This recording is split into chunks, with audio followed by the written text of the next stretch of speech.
Baik, terima kasih pimpinan yang saya hormati Sekjen beserta Dirjen dari Kementerian Pertanian.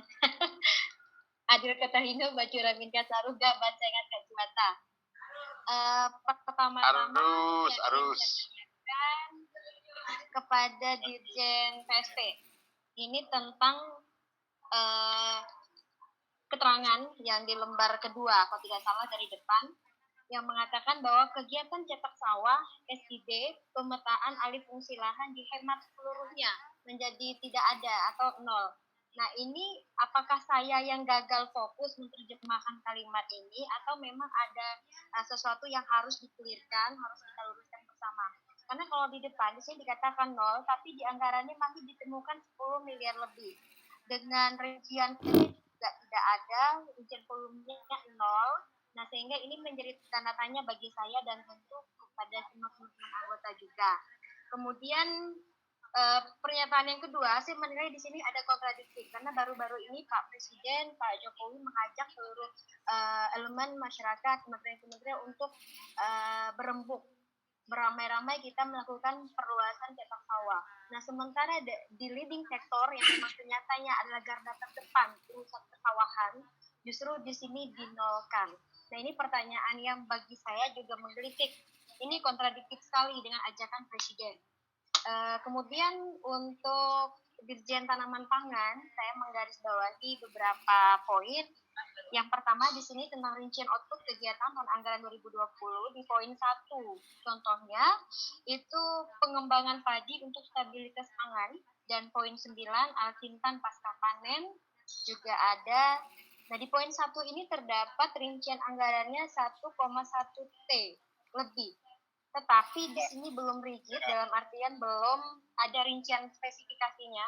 Ini untuk benih berapa hektar, kemudian untuk saprodinya berapa. Ini masih lemsem, masih dalam gambaran besar. Nah, tentu kami juga menginginkan ini secara detail. Kemudian alkintan juga begitu, yang pasca panen ada tentang combine harvester, kemudian power tracer dan segala macam. Ini juga terdapat 243 miliar.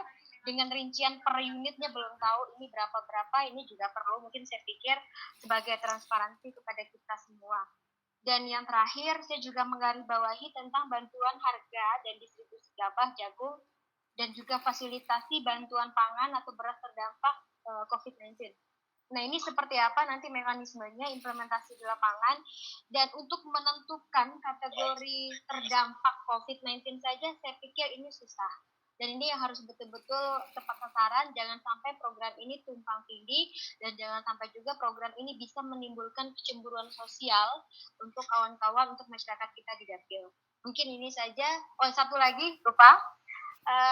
Karena tadi menyinggung tentang embung, irigasi, dan sebagainya, saya juga menyoroti di sini bahwa ada beberapa embung, beberapa irigasi yang saya tidak tahu ini tujuan dari kementerian, apakah pembuatan yang embung baru, irigasi baru, atau masih memperhatikan yang sudah lama. Karena contohnya di dapil saya di Kalimantan Barat, itu ada beberapa embung, ada beberapa irigasi yang mangkrak sampai saat ini. Padahal di sekitarnya terdapat banyak potensial padi yang bisa dikelola. Contohnya di Kabupaten Sanggau, di Kecamatan Kembayan, itu ada embung Merawi namanya Pak Dirjen, mungkin bisa dicatat suatu saat ketika pandemi ini berakhir, kita bisa sama-sama ke sana untuk survei. Dan di situ dibangun tahun 1983, kalau tidak salah saya, dan hanya digunakan 3 bulan, dan ini proyek besar dari APBN. Tapi sampai saat ini mangkrak, belum ada tersentuh, belum ada wujud rupa dari pemerintah pusat untuk datang ke dapil, ke daerah tersebut untuk mengecek bagaimana kondisi di lapangan yang terjadi. Mungkin itu gambaran singkatnya Pak Dirjen. Terima kasih Pak Ketua.